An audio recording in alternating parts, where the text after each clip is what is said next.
Class 8-এর আগের দিনের ক্লাসটা হয়নি তোমাদের, আমার একটু অসুস্থ ছিলাম সেই জন্য নিতে পারিনি। তো আজকে আমরা ক্লাস 8-এ শুরু করব কার্বনের যে চ্যাপ্টার আছে, কার্বনের বাকি অংশগুলো। এখানটাতে মেনলি আমরা পড়ব কার্বন ডাই অক্সাইড গ্যাস সম্পর্কে। কার্বন ডাই অক্সাইড গ্যাস এটা তোমরা সবাই পরিচিত। আমরা যখন প্রশ্বাস ছাড়ি, প্রশ্বাসের সাথে আমরা অক্সিজেন গ্রহণ করি, যখন আমরা নিঃশ্বাস ছাড়ি তখন সেই নিঃশ্বাসের সাথে সাথে আমরা কী করি, কার্বন ডাই অক্সাইড প্রচুর পরিমাণে পরিবেশে ত্যাগ করি। তাছাড়া গৃহস্থলী জ্বালানি, কলকারখানার জ্বালানি, গাড়ি ঘোড়ার যখন চলছে, সেই সমস্ত প্রতিটা ক্ষেত্র থেকে প্রচুর পরিমাণে কার্বন ডাই অক্সাইড বাতাসে মিশছে। এরপরেও বাতাসে এত পরিমাণে কার্বন ডাই অক্সাইড মিশলেও প্রকৃতিতে কিন্তু বাতাসে অ্যাকচুয়াল যেটা নর্মাল, যেমন অক্সিজেন আছে 20% মতো, নাইট্রোজেন আছে 77% মতো, সেরকমভাবে কার্বন ডাই অক্সাইড কিন্তু 1%-এরও কম আছে। মানে বাতাসের মধ্যে যদি কার্বন ডাই অক্সাইড নর্মালি ভাবতে চাই যে কতটা থাকে, তাহলে কিন্তু এটা 1%-এরও কিন্তু কম বাতাসের মধ্যে কার্বন ডাই অক্সাইড আছে। আমরা কার্বন চক্রের মধ্যে দেখেছি কী করে, কার্বন চক্রের মধ্যে আমরা কি দেখলাম, কী করে কার্বন ডাই অক্সাইড তোমার হচ্ছে পরিবেশে যাচ্ছে, তাই তো, আর পরিবেশ থেকে আবার তোমার কী করে কার্বন ডাই অক্সাইড ফিরে যাচ্ছে। তো এটা কার্বন চক্রের মধ্যে দেখেছি। এবার আমরা পড়ব কার্বন ডাই অক্সাইড কী কী কাজে ব্যবহৃত হয়, কার্বন ডাই অক্সাইডের ব্যবহার, কোন কোন ক্ষেত্রে আমরা কার্বন ডাই অক্সাইড ব্যবহার করতে পারি। আমরা কার্বন ডাই অক্সাইডের ব্যবহারগুলো এবার জানব। প্রথম যে আমরা ফিল্ডটা পড়ব, যেখান থেকে কার্বন ডাই অক্সাইডটা যে কাজে আমরা ব্যবহার করি, সেটা হচ্ছে সার তৈরিতে। মেনলি সার তৈরির মধ্যে যেটা আমরা দেখব সেটা হচ্ছে ইউরিয়া।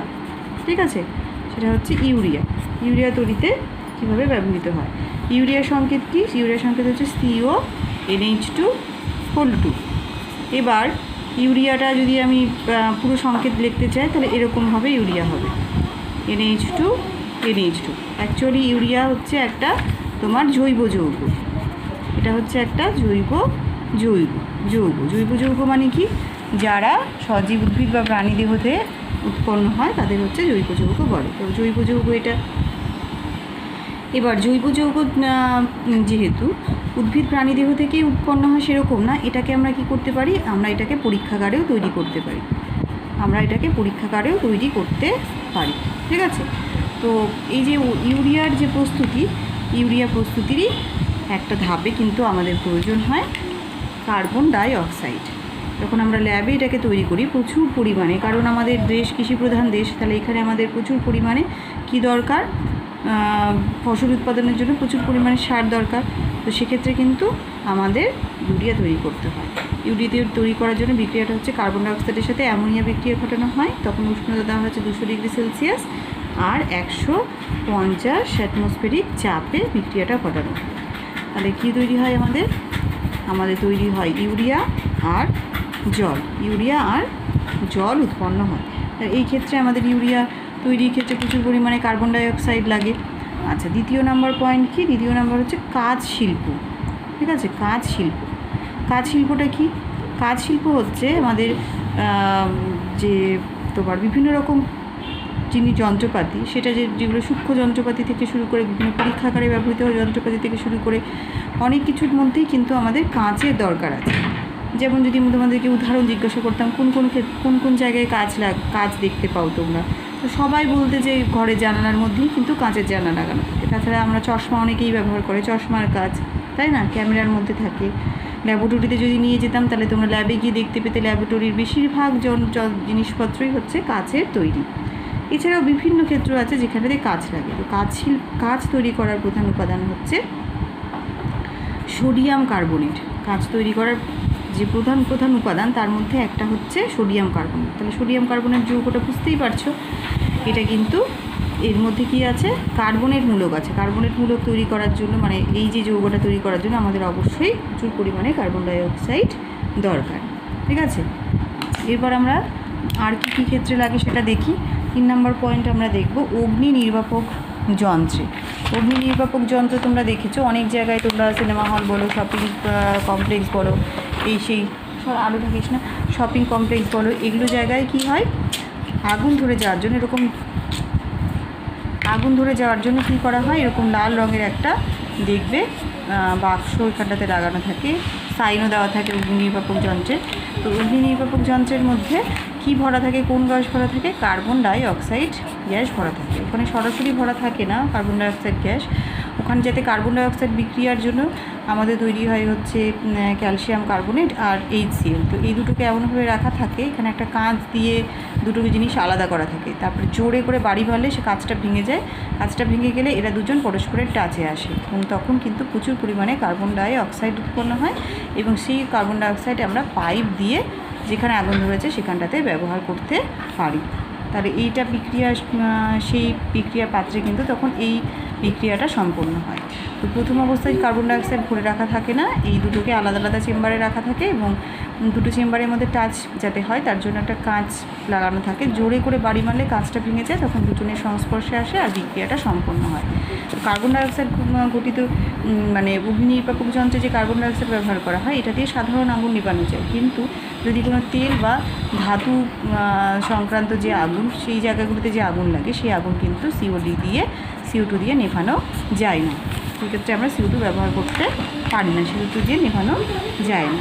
এছাড়াও আমাদের বলি যে শুষ্ক বরফ, এটা আমরা তোমরা শুনে থাকবে, শুষ্ক বরফ কিন্তু অ্যাকচুয়ালি বরফ না, এটা কি, এটা হচ্ছে কঠিন কার্বন ডাই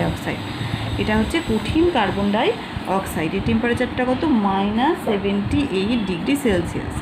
বরফের টেম্পারেচার কত, যদি বরফ হতো তাহলে তার টেম্পারেচার হতো 0 ডিগ্রি সেলসিয়াস, কিন্তু শুষ্ক বরফের টেম্পারেচার হচ্ছে -78 ডিগ্রি সেলসিয়াস। বুঝতেই পারছো কতটা বেশি ঠান্ডা।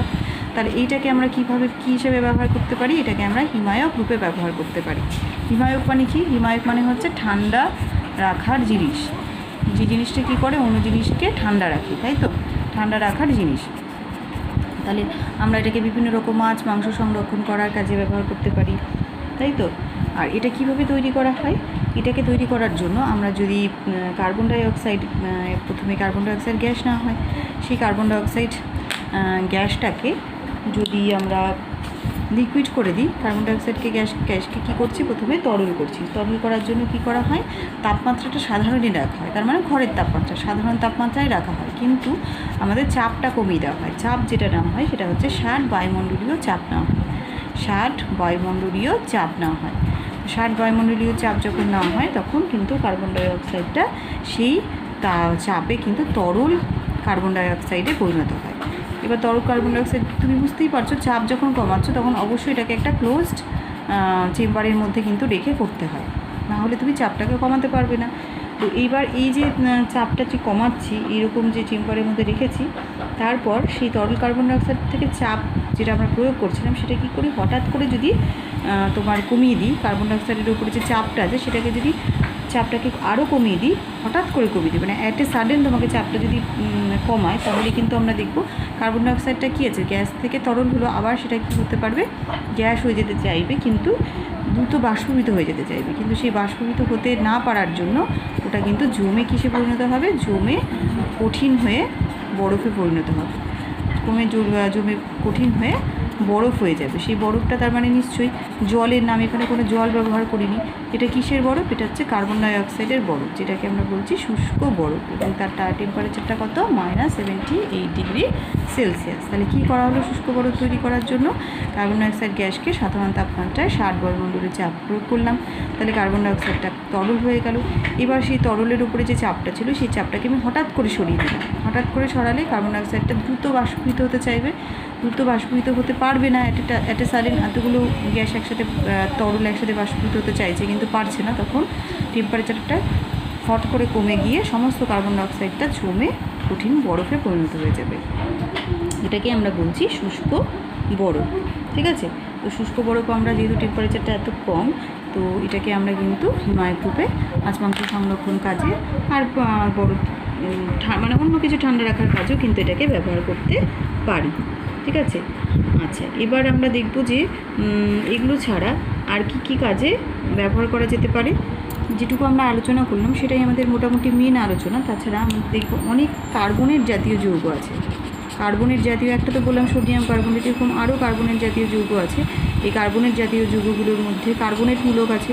কার্বনেট মূলক তৈরি করার জন্য কার্বনেট মূলক জাতীয় যৌগের সাথে বিক্রিয়া করাতে হয়, এবং সেইটা তৈরি করার জন্য কিন্তু কার্বন ডাই অক্সাইড দরকার। তাহলে আমরা এতক্ষণ করলাম কার্বন ডাই অক্সাইড কোথায় কোথায় দরকার সেটার আলোচনা। এবার আমরা চলে আসবো কার্বন ডাই অক্সাইড কীভাবে প্রস্তুত করা হয়। তাহলে আমরা চলে আসছি এবার কার্বন ডাই অক্সাইড প্রস্তুতির বিভিন্ন বিক্রিয়া। তো ল্যাবরেটরিতে কীভাবে প্রস্তুত করা হয় সেটা ছাড়াও নিশ্চয়ই তোমার আরও বিক্রিয়া আছে যেখান থেকে কার্বন ডাই অক্সাইড উৎপন্ন করা হয়। শুধুমাত্র ল্যাবের বিক্রিয়াটাতেই যে হবে সেটা না, ল্যাবে আমাদের সহজলভ্য সহজ উপায়ে অনেক টেম্পারেচার ছাড়াও যে পদ্ধতিটা অবলম্বন করা হয় সেটা আমরা ল্যাবে করি। বাকি কিন্তু অনেক ক্ষেত্রে কার্বন ডাই অক্সাইড উৎপন্ন করা যায়, সেটারই কয়েকটা বিক্রিয়া আমরা এখানটাতে আলোচনা করব। তাহলে 1 নম্বর হচ্ছে কার্বনেট জাতীয় যৌগের সাথে আমরা কার্বনেট আর কি বাইকার্বনেট, কার্বনেট আর বাইকার্বনেট জাতীয় যে যৌগগুলো আছে সেই যৌগ থেকে কিন্তু করা যায়। বা কার্বনেট জাতীয় যৌগের মধ্যে সংকেত হচ্ছে যে ধাতুই থাকুক তার সাথে কার্বনেট মূলক থাকবে। এটা হচ্ছে কার্বনেট মূলক আর এটা হচ্ছে বাইকার্বনেট মূলকের সংকেত।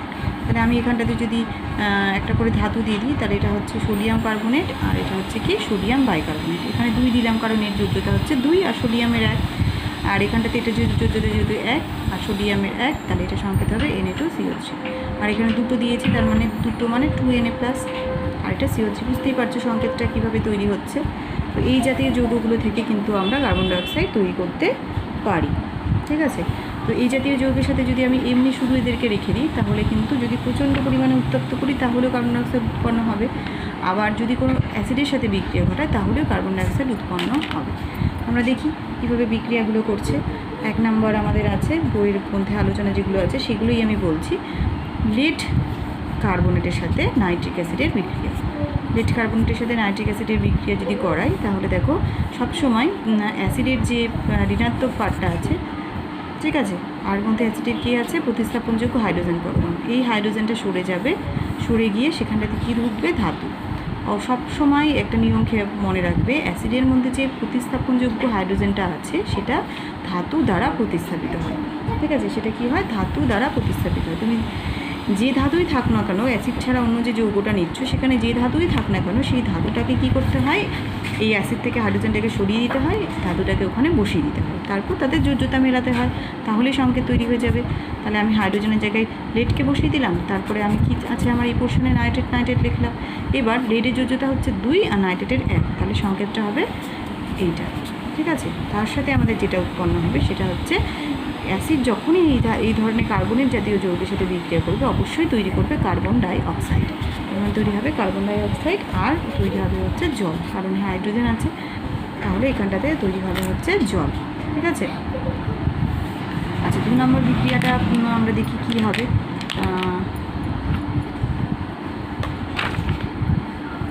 2 নম্বর বিক্রিয়া আমরা দেখি। 2 নম্বর বিক্রিয়া আছে ক্যালসিয়াম কার্বনেটের সাথে হাইড্রোক্লোরিক অ্যাসিডের বিক্রিয়া। আমি এখানটাতে সমান সমান চিহ্ন দিইনি ব্যালেন্স করে দিই জন্য। আবার দেখো এটা হচ্ছে হাইড্রোজেন প্রতিস্থাপনযোগ্য অ্যাসিডের, তাহলে এখানের থেকে ধাতু কী আছে ক্যালসিয়াম, তাহলে আমি ক্যালসিয়ামকে হাইড্রোজেনের জায়গায় বসিয়ে দিলাম। এবার যোজ্যতা মেলাবো ক্যালসিয়ামের 2 ক্লোরিনের 1, তার মানে এখানে 2 বসবে।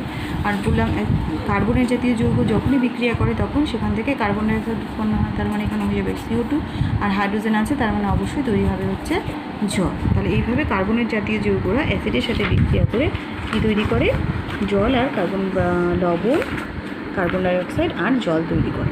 আরও কিছু বিক্রিয়া আছে সেগুলো তোমাদের আলোচনা করে দিই।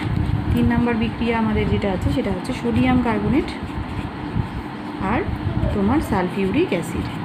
আবার দেখো এটা মুখস্থ করার কোনো ব্যাপারই না। প্রথমে তুমি দেখবে অ্যাসিডের হাইড্রোজেন, তাকে তুমি বসাবে সোডিয়াম ধাতু দিয়ে, এখানে এটা হচ্ছে ধাতু, তার মানে তোমার এইচের জায়গায় এনে বসে গেল আর SO4 হয়ে গেল। এবার এনের যোজ্যতা হচ্ছে 1 আর SO4 হচ্ছে 2, তাই তো, তার মানে এনেরটা এখানে বসবে SO4 এখানে বসবে, তাহলে এটা সংকেত। আর আমি বললাম CO2 থাকলে CO3 থাকলেই কী উৎপন্ন হবে CO2 উৎপন্ন হবে, আর কি উৎপন্ন হবে H আছে তাই এখানটাতে জল উৎপন্ন হবে। এইভাবে তোমরা কিন্তু নিজেরাই সংকেতগুলো তৈরি করতে পারো। 4 নম্বর আমি করি ম্যাগনেসিয়াম কার্বনেটের সাথে বিক্রিয়া, এর সাথে তোমাদের শূন্যস্থান মতো দিয়েছে যে এদিকে তৈরি হচ্ছে ম্যাগনেসিয়াম ক্লোরাইড আর কার্বন ডাইঅক্সাইড প্লাস জল। তার মানে অবশ্যই আমি দেখছি যে ধাতুর ক্লোরাইড লবণ তৈরি হয়েছে, তার মানে অ্যাসিডের মধ্যে যে মূলকটা আছে সেটার মধ্যে কী আছে, সিএল আছে। তাহলে সিএলওয়ালা অ্যাসিড মানে কি, সিএলওয়ালা অ্যাসিড মানে হচ্ছে HCl। ঠিক আছে, এবার আমি দেখেছি অ্যাসিডের সাথে কার্বনের জাতীয় যৌগের বিক্রিয়ায় লবণ, কার্বন ডাইঅক্সাইড আর কি তৈরি হয়, জল তৈরি হয়। তাহলে এভাবে আমরা শূন্যস্থানটা পূরণ করে দিলাম, তাই না? আচ্ছা, এবার 5 নম্বরের আরও একটা শূন্যস্থান আছে, সেটাও আমরা দেখি। সেটা হচ্ছে বাইকার্বনেট দিয়ে সোডিয়াম বাইকার্বনেটের সাথে HCl এর বিক্রিয়া ঘটিয়েছে, কী তৈরি হবে, আবার একই রকম অ্যাসিডের হাইড্রোজেন আর ধাতু, চোখ বন্ধ করে তুলি, এই হাইড্রোজেনকে সরিয়ে এখানটাতে ধাতুকে লিখে দাও, দুজনেরই এক এক যোজ্যতা, তাহলে এটা সংকেত। ঠিক আছে, এবার বাইকার্বনেট জাতীয় যৌগ থাকলেও কি তৈরি হবে, কার্বন ডাইঅক্সাইড। কার্বনেট আর বাইকার্বনেট জাতীয় যৌগ যদি অ্যাসিডের সাথে বিক্রিয়া করে তাহলে অবশ্যই কার্বন ডাইঅক্সাইড তৈরি হবেই। আর কি তৈরি হবে, আর তৈরি হবে হচ্ছে জল। ঠিক আছে, এটা হচ্ছে আমাদের এই অ্যাসিড জাতীয় যৌগের সাথে কার্বনেট আর বাইকার্বনেট জাতীয় যৌগের বিক্রিয়ার নিয়মটা কি, অ্যাসিডের হাইড্রোজেনটাকে সরিয়ে আমি ধাতুটাকে বসাবো, তাহলে আমার লবণ তৈরি হবে যোজ্যতা মেলানোর পর। আর কার্বনেট বা বাইকার্বনেট মূলক থেকে তৈরি হবে কার্বন ডাইঅক্সাইড, যেটা আমি এর পাশে লিখব। বাকি পড়ে থাকলো আমার হাইড্রোজেন, সে অবশ্যই উৎপন্ন করবে জল। এটা কার নিয়ম, এটা হচ্ছে কার্বনেট বা বাইকার্বনেটের সাথে অ্যাসিডের বিক্রিয়ার নিয়ম, লবণ, কার্বন ডাইঅক্সাইড আর জল উৎপন্ন হবে। এবার আমরা দেখব যে শুধু যদি আমি কার্বনেট জাতীয় যৌগগুলোকে উত্তপ্ত করি তাহলে উৎপন্ন হবে। কী করছি, আমি শুধু উত্তপ্ত করছি। তো প্রথমে হচ্ছে এটা হচ্ছে কার্বনেট জাতীয় যৌগকে শুধু উত্তপ্ত করছি, ক্যালসিয়াম কার্বনেটকে আমি প্রচণ্ড পরিমাণে উত্তপ্ত করছি। উত্তপ্তটা কত, তোমার 100 ডিগ্রির বেশি টেম্পারেচারে আমি উত্তপ্ত করছি। যদি উত্তপ্ত করি, দেখো অ্যাসিড নেই, অ্যাসিডের কোনো তোমার হাইড্রোজেন নেই, তাহলে ধাতু কিন্তু তার সাথে প্রতিস্থাপিত করে কোনো লবণ তৈরি করতে পারছে না। তাহলে কী হবে, উত্তপ্ত হলেই কোনো জিনিস ভেঙে যায়।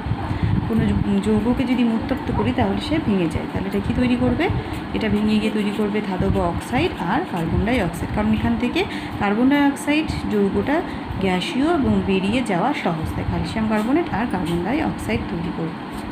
এবার যদি আমি বাইকার্বনেট জাতীয় যৌগগুলোকে উত্তপ্ত করি তাহলে কী হবে, ঠিক আছে, এটাকেও আমি তাপ দিলাম, তাপের সাইন হচ্ছে ছোটো ত্রিভুজ। তাহলে কিন্তু এবার আর একটা মজার ঘটনা হবে, সেটা কি, এই যে বাইকার্বনেট জাতীয় যৌগ সেটা কি তৈরি করবে, সেটা কিন্তু কার্বনেট জাতীয় যৌগতে রূপান্তরিত হয়ে যাবে, আর কার্বন ডাইঅক্সাইড হবে, আর কিন্তু H2O মানে জলীয় বাষ্প হবে। এটা তো জল থাকবে না, জলীয় বাষ্প হয়ে যাবে। ঠিক আছে, তাহলে কার্বনেট জাতীয় যৌগকে উত্তপ্ত করলে অক্সাইড আর তোমার কী তৈরি হচ্ছে, কার্বন ডাইঅক্সাইড। আর বাইকার্বনেট জাতীয় যৌগগুলোকে তৈরি করলে উৎপন্ন হচ্ছে কার্বনেট, কার্বন ডাইঅক্সাইড আর জলীয় বাষ্প। মনে থাকবে, তাহলে বাইকার্বনেট জাতীয় যৌগকে তৈরি করতে উত্তপ্ত করলে হবে কার্বনেট, কার্বন ডাইঅক্সাইড আর জলীয় বাষ্প।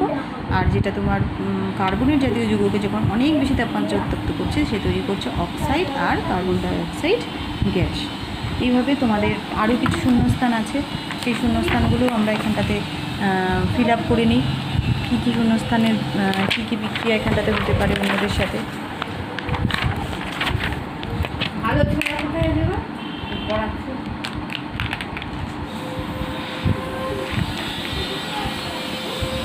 আচ্ছা, অন্য যে শূন্যস্থানগুলো তার মধ্যে কী আছে, লেড কার্বনেট। তাহলে কার্বনেট জাতীয় যৌগগুলোকে আমরা কী দেখলাম, যেটা যদি উচ্চ তাপমাত্রায় আমরা উত্তপ্ত করি তাহলে আমরা কী দেখলাম, যে কার্বনেট জাতীয় যৌগগুলো এটা কিন্তু ভেঙে গিয়ে অক্সাইড তৈরি করছে আর কার্বন ডাইঅক্সাইড তৈরি করছে। ঠিক আছে, এবার যদি আমরা বাইকার্বনেট জাতীয় যৌগটাকে উত্তপ্ত করি তাহলে আমরা কী দেখলাম, বাইকার্বনেট জাতীয় যৌগটাকে যদি আমরা উত্তপ্ত করি বা এটা সাধারণ তাপমাত্রাতেও কিন্তু এই ঘটনাটা ঘটে, সাধারণ তাপমাত্রাতেও এই ঘটনাটা ঘটে। এটা কি তৈরি করবে, এটা তৈরি করবে তোমার হচ্ছে ক্যালসিয়াম কার্বনেট আর কার্বন ডাইঅক্সাইড আর জলীয় বাষ্প। একই ধরনের বিক্রিয়া ম্যাগনেসিয়াম কার্বনেট দিয়েও আছে, এই একই বিক্রিয়া কী দিয়ে আছে, ম্যাগনেসিয়াম বাইকার্বনেট দিয়েও আছে। তাহলে ম্যাগনেসিয়াম বাইকার্বনেটের সাথেও একইভাবে বিক্রিয়া করবে উষ্ণতাটায়, ম্যাগনেসিয়াম কার্বনেট আর তৈরি করবে কার্বন ডাইঅক্সাইড আর জল, তাই না? তো এই ধরনের বিক্রিয়াগুলো কিন্তু আমরা প্র্যাকটিস করব, কারণ পরীক্ষাতে এখান থেকে আসবে প্রশ্ন। তো ক্যালসিয়াম কার্বনেট বা ক্যালসিয়াম বাইকার্বনেট আর ম্যাগনেসিয়াম বাইকার্বনেট কিন্তু এগুলোকে কঠিন অবস্থায় পাওয়া যায় না, এদের জলীয় দ্রবণ নিয়ে কিন্তু আমাদেরকে বিক্রিয়া ঘটাতে হয়। এছাড়া কিন্তু যদি আমরা বাতাসে কার্বনকে পোড়াই তাহলে কার্বন ডাইঅক্সাইড উৎপন্ন হবে। যে কোনো জৈব যৌগ, সেই জৈব যৌগগুলোকেও যদি আমরা দহন করি কিসের উপস্থিতিতে, অক্সিজেন উপস্থিতিতে, তাহলে কিন্তু তৈরি করবে কার্বন ডাইঅক্সাইড। কারণ জৈব যৌগের প্রধান উপাদানই হচ্ছে কার্বন, সেটা অক্সিজেনের সাথে বিক্রিয়া করলে কী তৈরি করবে, কার্বন ডাইঅক্সাইড। ঠিক আছে, একটা সিম্পল জৈব যৌগ হচ্ছে মিথেন, যেটা প্রাকৃতিক গ্যাস, সব থেকে সরলতম জৈব যৌগ। তাহলে এটা যদি অক্সিজেনে দহন করি তাহলে দেখো কী উৎপন্ন হবে, কার্বন ডাইঅক্সাইড আর জল। এই যে এটা আমরা বললাম যে প্রাকৃতিক গ্যাস জ্বালানি হিসেবে কাজে লাগাচ্ছি, তার মানে বুঝতে পারছো জ্বালানি দহনের কার্বন ডাইঅক্সাইড উৎপন্ন হচ্ছে। এবার আমরা করব ল্যাবরেটরিতে বা পরীক্ষাগারে আমরা কীভাবে কার্বন ডাইঅক্সাইডকে তৈরি করতে পারি। এবার আমরা পড়ব পরীক্ষাগারে CO2 প্রস্তুতি। পরীক্ষাগারে CO2 প্রস্তুতিতে আমাদের যে জিনিসটা লাগে, যে যন্ত্রপাতি লাগে, সেটা হচ্ছে উলবোতল। উলবোতলের সাথে তোমরা সবাই পরিচিত। উলবোতল মানে কি, এরকম দুটো মুখ আছে, এরকমভাবে একটা মুখ আছে, এরকমভাবে আর একটা মুখ আছে।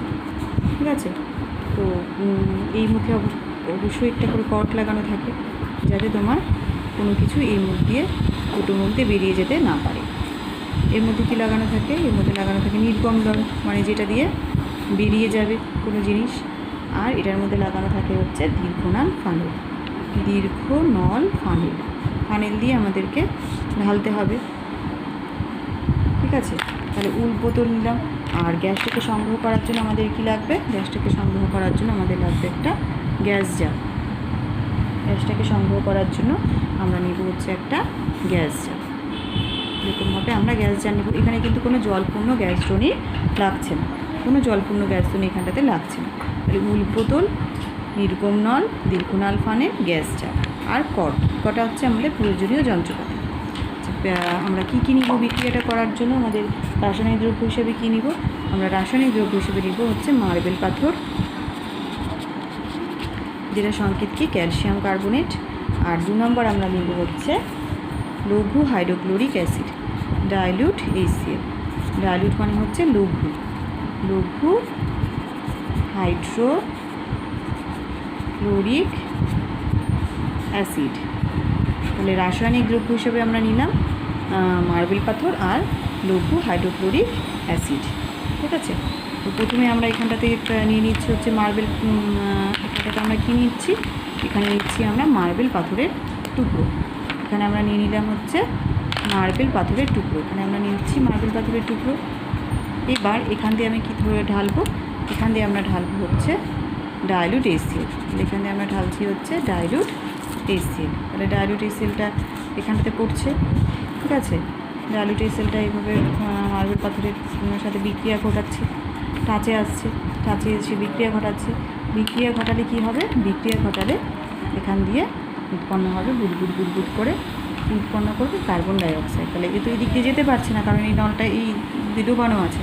তাহলে এই গ্যাসটা কোন দিক দিয়ে বেরোবে, না, এই গ্যাসটা কোন দিক দিয়ে বেরোবে, এই গ্যাসটা এখান দিয়ে বেরোবে, বেরিয়ে এটা এই পাত্রের মধ্যে, গ্যাস জারের মধ্যে এসে জমা হবে। কীভাবে জমা হবে, এইভাবে জমা হবে, মানে নিচের দিকে জমা হবে। বাতাসটা কোন দিকে বেরিয়ে যাবে, বাতাসটা ওপর দিকে, বাতাসটা দিক দিয়ে উপরে বাতাসটাকে বের করে দিবে, দিয়ে নিচে গ্যাসটা জমা হবে।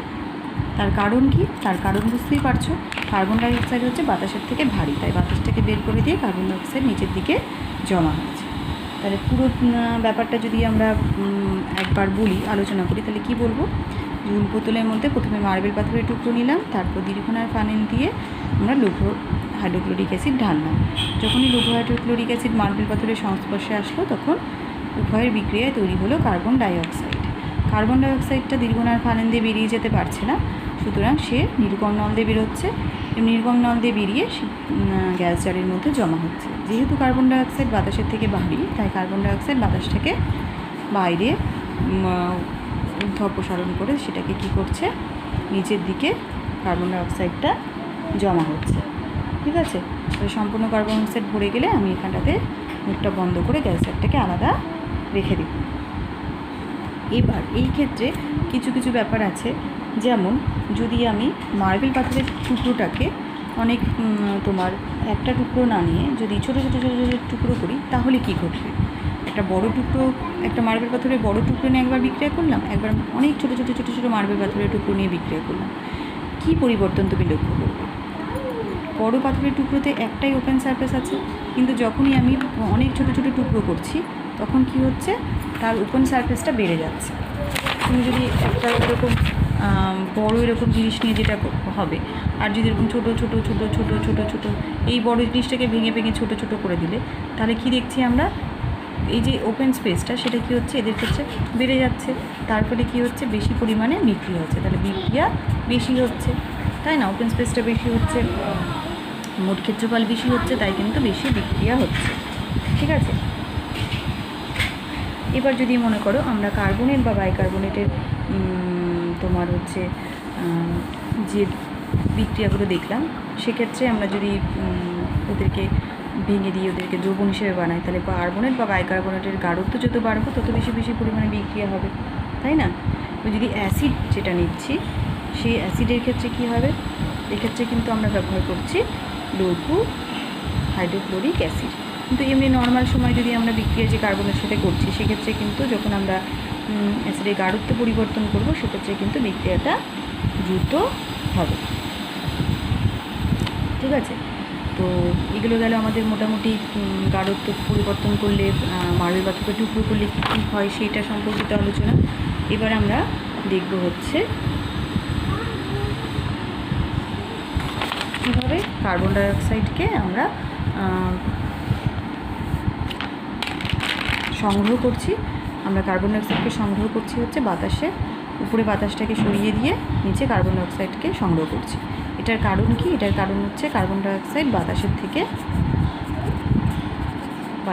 কি ভারী, তাই আমরা কার্বন ডাইঅক্সাইডকে এভাবেই খোলা রাখা অবস্থাতেই কার্বন ডাইঅক্সাইডকে সংগ্রহ করা যায়। কোনো জল পুনরায় স্ত্রণীয়ও লাগে না, কোনো বদ্ধ পাত্রও কিন্তু আমাদের লাগে না। এই যে বিক্রিয়া, কার্বন ডাইঅক্সাইড যে বাতাসের থেকে ভারী, তার বিক্রিয়াটাও কিন্তু আমরা দেখব যে কার্বন ডাইঅক্সাইড বাতাসের থেকে ভারী। তো এইটা আলোচনা করার আগে আর একটা জিনিস আমরা আলোচনা করে নিচ্ছি, সেটা হচ্ছে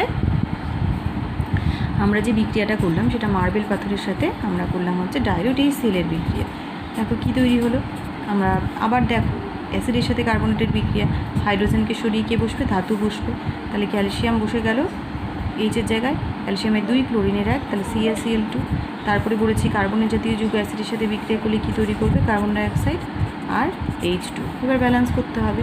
আচ্ছা, এই বিক্রিয়া কি আমি অন্য কোনো অ্যাসিড নিয়ে করতে পারি? আমি যদি এই বিক্রিয়াটাই নাইট্রিক অ্যাসিড নিয়ে করি তাহলে কী হবে? একই রকমভাবে এরও হাইড্রোজেন আছে, এটাও ধাতু, তাহলে একই রকমভাবে প্রতিস্থাপিত হয়ে ক্যালসিয়াম বসে যাবে, NO3 হবে। এবার ক্যালসিয়ামের 2, NO3 1, তাহলে এখানটাতে হবে whole 2 plus CO2 plus H2। ঠিক আছে, এবার একই বিক্রিয়া আমি যদি H2SO4 নিয়ে করি তাহলে কী হবে? তাহলে কি আমাদের কার্বন ডাইঅক্সাইড উৎপন্ন হবে? এখানেও হাইড্রোজেন আছে, এখানেও তোমার ধাতু আছে, তাহলে একই রকমভাবে হাইড্রোজেনকে সরিয়ে বসলো, বা দুজনেরই তো 2, তাহলে এটাই সংকেত হবে, তার সাথে CO2 আর H2। তাহলে আমরা দেখলাম যে প্রতি ক্ষেত্রেই আমাদের কী তৈরি হচ্ছে, প্রতি ক্ষেত্রেই কিন্তু আমরা কার্বন ডাইঅক্সাইডটা পাচ্ছি। কিন্তু আমরা যখন পরীক্ষাগারে ব্যবহার করি তখন আমরা কিন্তু এটা বেশি ব্যবহার করি, এটাও আমরা ব্যবহার করতে পারি, কিন্তু এটা আমরা পরীক্ষাগারে ব্যবহার করি না। আমরা H2SO4কে কী করি না, পরীক্ষাগারে কিন্তু আমরা এটা কী করি না, ব্যবহার করি না। H2SO4কে কিন্তু আমরা পরীক্ষাগারে ব্যবহার করি না। তো প্রশ্ন আসে যে মার্বেল পাথর থেকে কার্বন ডাইঅক্সাইড তৈরির বিক্রিয়ায় আমরা H2SO4 ব্যবহার করি না কেন? তাহলে কি উত্তর দেবে? তাহলে এই শুধু যদি এইটুকুই পোর্শন থাকে তাহলে আমরা বলবো যে ক্যালসিয়াম কার্বনের সাথে H2SO4 এর বিক্রিয়ায় ক্যালসিয়াম সালফেট, কার্বন ডাইঅক্সাইড আর জল উৎপন্ন হয়। কার্বন ডাইঅক্সাইড যদিও সালফিউরিক অ্যাসিডের সাথে বিক্রিয়া তৈরি হচ্ছে, কিন্তু এই যে ক্যালসিয়াম সালফেট যৌগ, সেই যৌগটা কী করে, মার্বেল পাথরের উপরে একটা আস্তরণ ফেলে দেয়। কী করছে, এই যে আমরা যে বোতলের মধ্যে কী নিচ্ছি, মার্বেল পাথর নিচ্ছি, তাই তো, তার উপরে আমি কী নিচ্ছি, লৌহ অ্যাসিড নিচ্ছি, তাহলে এদের দুজনের বিক্রিয়ায় কী তৈরি হচ্ছে, ক্যালসিয়াম সালফেট তৈরি হচ্ছে। সেই ক্যালসিয়াম সালফেটটা কী করছে, এই মার্বেল পাথরের উপর একটা আস্তরণ ফেলে দিচ্ছে। এর ফলে দেখো যখনই আস্তরণ ফেলে দিচ্ছে তখনই কিন্তু আমাদের এই যে অ্যাসিড, সেই অ্যাসিড কিন্তু আর মার্বেল পাথরের সংস্পর্শে আসতে পারছে না, অ্যাসিড আর মার্বেল পাথরের সংস্পর্শে আসতে পারছে না। তাহলে কিছুক্ষণ বিক্রিয়া চলবে এবং প্রথমে কিছুক্ষণ কার্বন ডাইঅক্সাইড উৎপন্ন হবে, তারপর যখনই কিছুক্ষণ বিক্রিয়া চলার পর ক্যালসিয়াম সালফেট উৎপন্ন হওয়ার পর মার্বেল পাথরের উপর এরকম, বাবু আস্তে কথা বল, মার্বেল পাথরের উপর যখন আস্তরণ পড়ে যাবে তখন কিন্তু আর এইটা মার্বেল পাথরের সংস্পর্শে আসতে পারবে না অ্যাসিডটা। যখনই সংস্পর্শে আসতে পারবে না তখনই কিন্তু বিক্রিয়াটা বন্ধ হয়ে যাবে, অর্থাৎ কার্বন ডাইঅক্সাইড উৎপাদন বন্ধ হয়ে যাবে। অর্থাৎ যদি আমি সালফিউরিক অ্যাসিড নিয়ে বিক্রিয়া করি তাহলে আমরা কিছুক্ষণ কার্বন ডাইঅক্সাইড পাবো, কিন্তু তারপরেই কার্বন ডাইঅক্সাইড উৎপাদন বন্ধ হয়ে যাবে।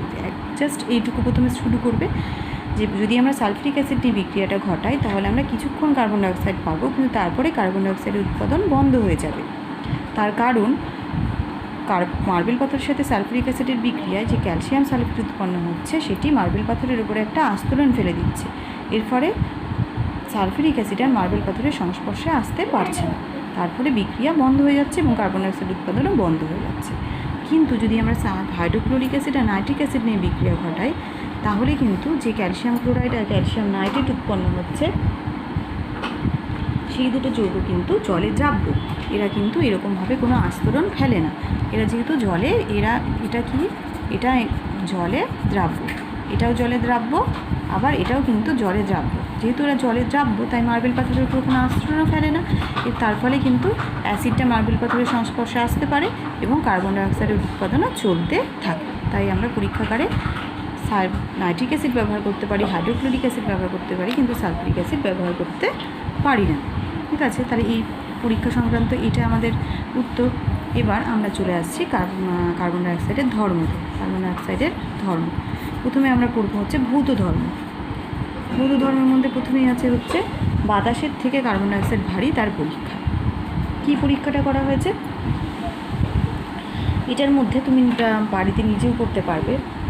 এটার জন্য তোমাকে কি করতে হবে, একটা তোমার আচ্ছা ঠিক আছে, এটা যদি আমি করে দেখাতে পারি, খাবার সোডা আর বেলুন লাগবে আর ভিনিগার লাগবে। খাবার সোডা অনেকের বাড়িতেই আছে, বেলুনও অনেকের জন্মদিনের জন্য তোমাদের নিয়ে আসা হয়। আচ্ছা আমি দেখি যদি পারি তাহলে করে দেখাচ্ছি। খাবার সোডা ভিনিগার আর লাগবে হচ্ছে বেলুন, এই তিনটে জিনিস আমাদের লাগবে। ঠিক আছে, কি করতে হবে, একটা এরকম বোতলের মধ্যে আমি এরকম বোতল নিব, বোতলের মধ্যে কি নিচ্ছি, বোতলের মধ্যে আমি নিব হচ্ছে খাবার সোডা, এর মধ্যে নিলাম হচ্ছে খাবার সোডা। ঠিক আছে, তার মধ্যে আমি কি দিচ্ছি, খাবার সোডা, আর তার মধ্যে আমি দিয়ে দিচ্ছি হচ্ছে ভিনিগার। এবার হলুদটা হচ্ছে ভিনিগার আর নীলটা হচ্ছে খাবার সোডা। এবার এদের জন্য বিক্রিয়া হওয়ার আগে আমি কী করবো, এখানে একটা বেলুন বেঁধে দেবো। প্রথম অবস্থায় বেলুনটা নিশ্চয়ই ফুলে থাকবে না, চুপসে থাকবে। যখন এদের দুজনের মধ্যে বিক্রিয়া হবে তখন কী হবে, এখান থেকে কার্বন ডাইঅক্সাইড গ্যাস উৎপন্ন হবে। সেই কার্বন ডাইঅক্সাইড গ্যাসটা কী করবে, এই বেলুনের মধ্যে গিয়ে ঢুকবে, যেহেতু মুখটা এখানটাতে দড়ি দিয়ে বাঁধা আছে। তখন বেলুনটা কী হবে, বেলুনটা এরকম অনেক বড় হয়ে বেলুনটার উপরে ফুলে যাবে। এবার বেলুনটা কী করলাম, আমরা সুতো দিয়ে বেঁধে দিলাম। বেঁধে দিয়ে আমরা কী করলাম, ঘরের মেঝের মধ্যে বেলুনটাকে ছেড়ে দিলাম। আমরা দেখব কি বেলুনটা এরকমভাবে মেঝের মধ্যেই পড়ে আছে, বেলুনটা কিন্তু উপরে উঠছে না বা ঘুরছে না। তার মানে কি, বেলুনটা বাতাসের থেকে, এই ঘরের মধ্যে কি আছে, ফাঁকা জায়গা, বাতাস আছে। তাহলে বাতাসের থেকে যদি কোনো জিনিস হালকা হতো সে তাহলে উপরে উঠে যেত, কিন্তু যদি বাতাসের থেকে কোনো জিনিস ভারী হয় সে কী হবে, নিচে পড়ে থাকবে। তাহলে বেলুনটা যেহেতু উপরে উঠতে পারছে না, মেঝের মধ্যে গড়াগড়ি খাচ্ছে, তার মানে অবশ্যই বেলুনটা কি ভারী, বাতাসের থেকে ভারী। কেন ভারী, বাতাসের মধ্যে, বেলুনের মধ্যে কী আছে, কার্বন ডাইঅক্সাইড আছে, তার মানে কার্বন ডাইঅক্সাইড হচ্ছে বাতাসের থেকে ভারী। এবার একই পরীক্ষা যদি আমি এই বেলুনের মধ্যে কী ভরতাম, হাইড্রোজেন ভরতাম। এই বেলুনের মধ্যে যদি আমি কী ভরতাম, বেলুনের মধ্যে যদি আমি হাইড্রোজেন গ্যাস ভরতাম তাহলে কী দেখা যেত, আমি দেখতাম এটা কিন্তু ওপর দিকে কি হচ্ছে, উঠছে, আস্তে আস্তে আস্তে আস্তে আস্তে ওপর দিকে উঠছে। তার কারণ হাইড্রোজেন হচ্ছে বাতাসের থেকে হালকা, বাতাসের থেকে হাইড্রোজেন হালকা, তাই বেলুন বা হাইড্রোজেনের ক্ষেত্রে কী হবে, উপর দিকে উঠে যাবে। আর কার্বন ডাইঅক্সাইড যেহেতু বাতাসের থেকে ভারী, তাহলে কী হবে, ও মেঝের মধ্যে কিন্তু পড়ে থাকবে। এই পরীক্ষাটা আমরা দেখি, যদি পারি তাহলে করে দেখাবো, বা তোমরা নিজেরাও করে দেখতে পারো। এবার আমরা দেখব কার্বন ডাইঅক্সাইড দাহ্য কি দহনে সহায়ক, এই বিক্রিয়াটা আমরা দেখব। কার্বন ডাইঅক্সাইড দাহ্য কি দহনে সহায়ক এটা দেখার জন্য কি করা হয়েছে, এরকম দুটো গ্যাস জানানো হয়েছে, ঠিক আছে। একটার মধ্যে কি আছে, একটার মধ্যে আছে হচ্ছে কার্বন ডাইঅক্সাইড গ্যাস, আর একটার মধ্যে কি আছে, আর একটার মধ্যে আমি নিয়েছি হচ্ছে প্লেন বাতাস, ঠিক আছে। বাতাসের মধ্যে কি থাকে, অক্সিজেন থাকে, বাতাসের একটা উপাদান। এবার এটার মধ্যে কি করা হলো, এটাকে এবার একটা কাঠি জ্বলন্ত শলাকা আমি কী করলাম, দুটোর মধ্যে একটা জ্বলন্ত শলাকা প্রবেশ করালাম, কিছুক্ষণ পর দেখলাম কি আমি যে এই যে সিলিন্ডারটা আছে সেই সিলিন্ডারে কী হবে, আগুনটা নিভে যাবে। মানে এই বোতলের যে আগুনটা, যে শিখাটা, সেটা কী হবে, এই বোতলের যে আগুনের শিখাটা সেটা কী হলো, সেটা হচ্ছে নিভে গেল। আর এই বোতলের মধ্যে আমাদের কী ছিল, এই বোতলের মধ্যে ছিল আমাদের কার্বন ডাইঅক্সাইড গ্যাস, সে কী করলো, আগুনের শিখাটা নিভিয়ে দিল। কিন্তু বি বোতলের মধ্যে যে আগুনের শিখাটা আছে সেটা কিন্তু উজ্জ্বলভাবে জ্বলতে থাকবে।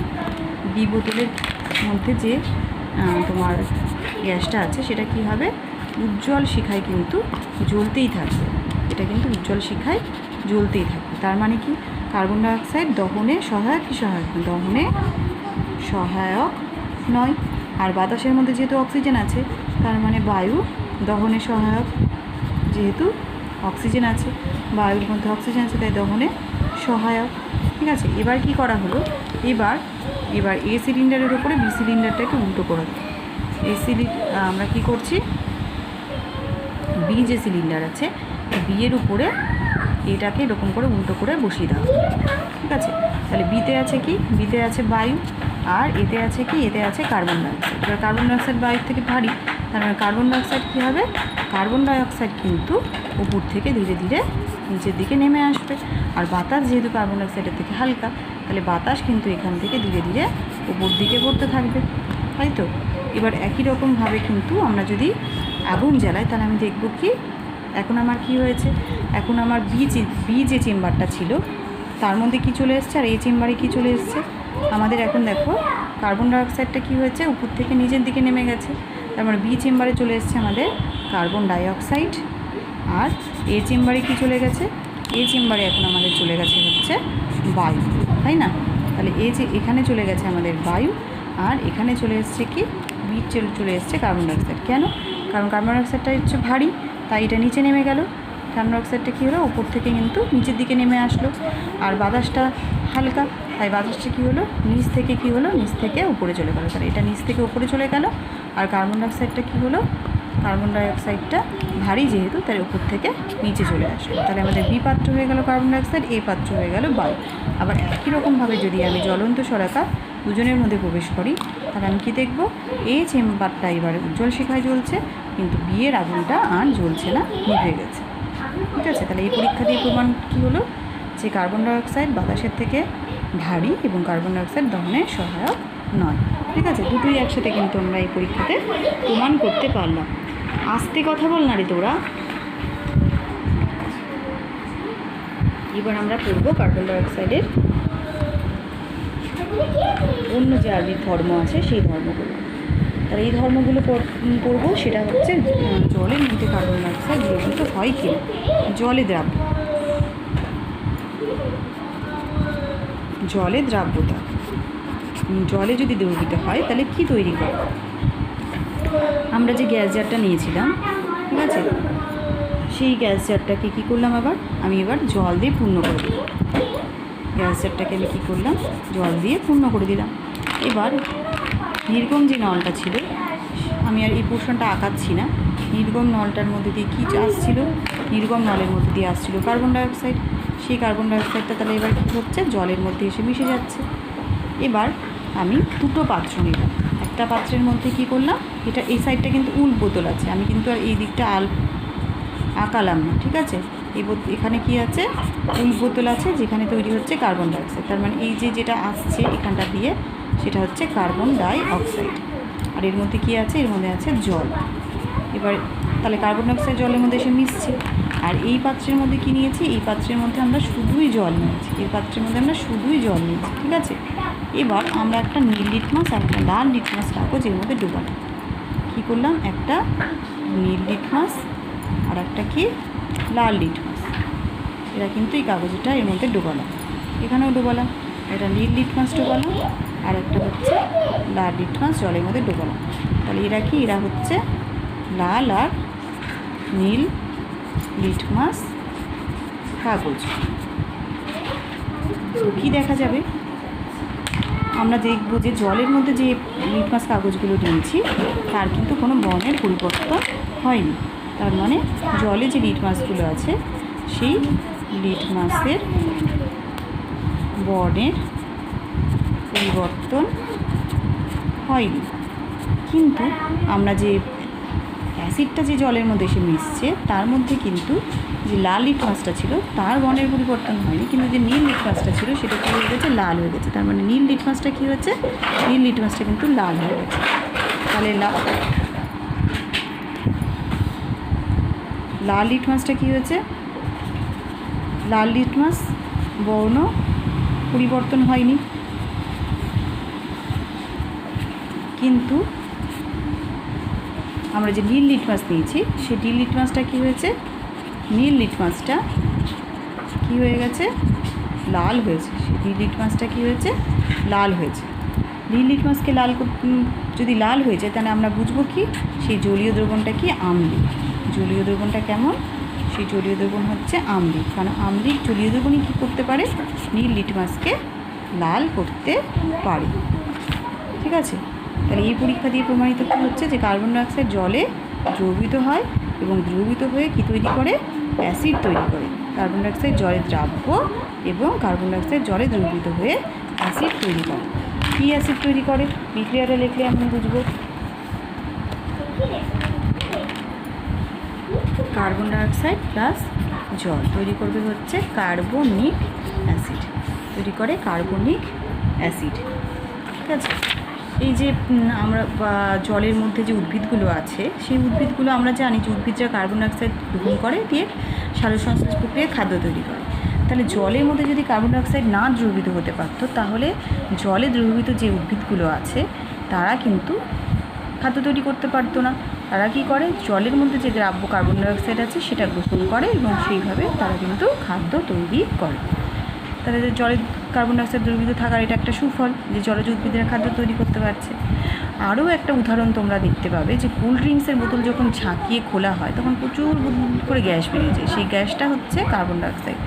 তাহলে এটা আমরা যে কোল্ড ড্রিঙ্কস যেটা আমরা ব্যবহার করি, কোল্ড ড্রিঙ্কসের বোতল থেকে যেটা বোতলে যে গ্যাসটা দ্রবীভূত করা থাকে তার মানে সেটা কি, সেটা হচ্ছে কার্বন ডাইঅক্সাইড। তুমি যখন বোতলটা নর্মাল এরকমভাবে রেখে দিয়েছো তখন সেখান থেকে কিন্তু কোনো গ্যাস বেরোবে, কিন্তু যখনই তুমি এটাকে ঝাঁকিয়ে মুখটা ওপেন করে দিচ্ছ, এখানে কিন্তু মুখটা কী করা আছে, বন্ধ করা আছে, কিন্তু যখনই তুমি মুখটা কী করছো এরকমভাবে ওপেন করে দিচ্ছ তখনই কী হচ্ছে, এখান থেকে বুদবুদ করে প্রচুর পরিমাণে গ্যাস বেরোচ্ছে। তাহলে এই গ্যাসটা অবশ্যই এইটার মধ্যে ছিল, তাই না? এই গ্যাসটা কী ছিল, এর মধ্যে অবশ্যই এর মধ্যে ছিল। তার মানে জলের মধ্যে কার্বন ডাইঅক্সাইডটা কী হয়েছিল, দ্রবীভূত হয়েছিল, তাই তো? এই ক্ষেত্রে কী হচ্ছে, এক্ষেত্রে জলে CO2 কী হয়ে আছে, দ্রবীভূত হয়ে আছে। কিন্তু এক্ষেত্রে জলে দ্রবীভূত হয়ে থাকছে কি, যখনই আমি মুখটা খুলে দিচ্ছি তখনই কার্বন ডাইঅক্সাইডটা বেরিয়ে যাচ্ছে। তাহলে এই দুটো ছবি দেখে আমি অবশ্যই বুঝতে পারবো যে কি, মুখটা বন্ধ অবস্থায় যে তরলটা ছিল তার মধ্যে কার্বন ডাইঅক্সাইডটা দ্রবীভূত হয়ে আছে। যখনই আমি মুখটা খুলে দিচ্ছি তখনই তরল থেকে কার্বন ডাইঅক্সাইডটা বেরিয়ে যাচ্ছে বুদবুদ করে। তার মানে মুখ খোলা আর মুখ বন্ধের মধ্যে কিসের পার্থক্য, চাপের পার্থক্য। কিসের পার্থক্য, চাপের পার্থক্য। যখন আমাদের মুখ বন্ধ থাকছে তখন কি, যখন আমাদের মুখ বন্ধ থাকছে তখন চাপ বেশি, আর যখন মুখ খোলা থাকছে তখন চাপ কি, চাপ কম। তার মানে বেশি চাপে কি হয়, তরলে গ্যাস বেশি দ্রাব্য, তাই তো? বেশি চাপে কি হচ্ছে, তরলে গ্যাস বেশি দ্রাব্য। কিন্তু যখনই আমি চাপ কমিয়ে দিচ্ছি তখনই কিন্তু তরলে গ্যাসের দ্রাব্যতা কী হচ্ছে, গ্যাসের দ্রাব্যতা কমে যাচ্ছে। তার জন্য কি হচ্ছে, যেহেতু দ্রাব্যতা কমে যাচ্ছে তাহলে অতিরিক্ত গ্যাস বুদবুদ করে বাইরে বেরিয়ে যাচ্ছে। তাপমাত্রা কমে যাচ্ছে, তাই অতিরিক্ত গ্যাস কী হচ্ছে, বুদবুদ করে বেরিয়ে যাচ্ছে, বুদবুদ করে বেরিয়ে যাচ্ছে। তাহলে এখান থেকে কিন্তু আমাদের অনেক প্রশ্ন আসতে পারে, যে কোল্ড ড্রিঙ্কসের বোতল খুললে বুদবুদ করে কেন, গ্যাসের দ্রাব্যতা চাপের উপর নির্ভর করে কি? তাহলে উত্তরে হবে হ্যাঁ, গ্যাসের দ্রাব্যতা চাপের উপর নির্ভর করে। চাপ বাড়ালে তরলে গ্যাসের দ্রাব্যতা বাড়ে, চাপ কমালে তরলে গ্যাসের দ্রাব্যতা কমে, তাই না? তাহলে দ্রাব্যতার সাথে কিসের দ্রাব্যতা? তরলে গ্যাসের দ্রাব্যতা কার উপর নির্ভরশীল? চাপের উপরে নির্ভরশীল, চাপের সাথে সমানুপাতিক। তার মানে তরলে চাপ বাড়ালে তরলে গ্যাসের দ্রাব্যতা বাড়ে, চাপ কমালে তরলে গ্যাসের দ্রাব্যতা কমে। ঠিক আছে? তাহলে এখান থেকে এই জায়গা থেকেও প্রশ্ন আসতে পারে, এটাও তোমরা একই সাথে তৈরি করে নিতে পারবে, তাই তো? আচ্ছা, এবার আমরা চলে আসছি আরও একটা এখান থেকে উদাহরণ, যে তরলের মধ্যে কার্বন ডাইঅক্সাইড দ্রবীভূত থাকে, সেটার উদাহরণ হচ্ছে আমাদের দেখো প্রতিটা দেহকোষ আমাদের কি হচ্ছে, অক্সিজেন ফুসফুসে পৌঁছাচ্ছে, তাই তো? ফুসফুসে পৌঁছাচ্ছে, তারপরে কি হচ্ছে, আমাদের যে শিরাগুলো আছে, সেই শিরা ধমনী শিরা আছে, তাদের মাধ্যমে কি হচ্ছে, এটা প্রতিটা কোষে পৌঁছাচ্ছে, অক্সিজেনটা প্রতিটা কোষে পৌঁছাচ্ছে। এবার প্রতিটা কোষের মধ্যে অক্সিজেনটা কী করছে, গ্লুকোজটাকে ভাঙছে। গ্লুকোজ মানে হচ্ছে C6H12O6, এটাকে ভাঙলে কি তৈরি হচ্ছে, কার্বন ডাইঅক্সাইড, জল আর শক্তি উৎপন্ন হচ্ছে। এই শক্তি দিয়ে আমরা কাজ করছি। আর এই কার্বন ডাইঅক্সাইডটা কী করছে, আবার এরকম যেমন রক্ত যেমন অক্সিজেনকে নিয়ে প্রতিটা কোষে পৌঁছে দিচ্ছিল, সেরকম রক্ত আবার কি করছে, কার্বন ডাইঅক্সাইডের সাথে যুক্ত হচ্ছে, আবার কার্বন ডাইঅক্সাইডকে কী করছে, ফুসফুসের মধ্যে পৌঁছে দিচ্ছে। তো রক্তের মধ্যে যদি কার্বন ডাইঅক্সাইড দ্রবীভূতই হতে না পারতো, তাহলে অবশ্যই আমাদের প্রতিটা কোষে যে কার্বন ডাইঅক্সাইড উৎপন্ন হচ্ছিল, সেটা কিন্তু কোষ থেকে ফুসফুসে এসে পৌঁছাতে পারতো না, এবং সেটাকে আমরা নিঃশ্বাসের মাধ্যমে বাইরে বেরও করতে পারতাম না, তাই না? পারতাম কি? যেহেতু কার্বন ডাইঅক্সাইডটা রক্ত দ্রবীভূত হচ্ছে, তাই সেটা কোষ থেকে কিন্তু ফুসফুস অবধি পৌঁছাতে পারছে, এবং সেখান থেকে আমরা নিঃশ্বাসের মাধ্যমে বাইরে বের করে দিতে পারছি। ঠিক আছে? তো এই গেল আমাদের কার্বন ডাইঅক্সাইডের দ্রাব্যতা সম্পর্কিত যত ধরনের প্রশ্ন হতে পারে তার একটা আলোচনা। আচ্ছা, এর পরবর্তী যে আলোচনা, সেটা যদি করি তাহলে ভিডিওটা অনেক বড় হয়ে যাবে, সেটা আমি তাহলে পরে আবার আর একটা আলোচনাতে করব। আজকে তাহলে এটুকুই থাক। এর পরের দিন আমরা কিন্তু কার্বন ডাইঅক্সাইডের যে ধর্ম আছে, আরও কিছু ধর্ম আলোচনা করব।